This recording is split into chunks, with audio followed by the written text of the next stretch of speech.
Good morning uli. So, bali gabi nag-change oil tayo, no?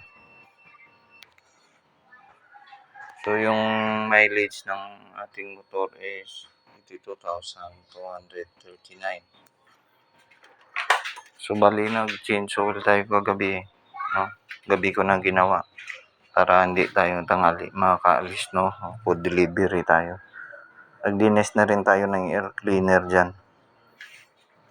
So, kahapon nalinisan na to, punas-punas na lang. So, yung ginawa natin dito is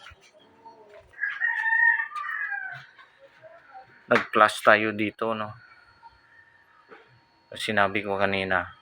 So, bali yung plus 1.5, so 83,739, change oil ulit tayo. So, salamat.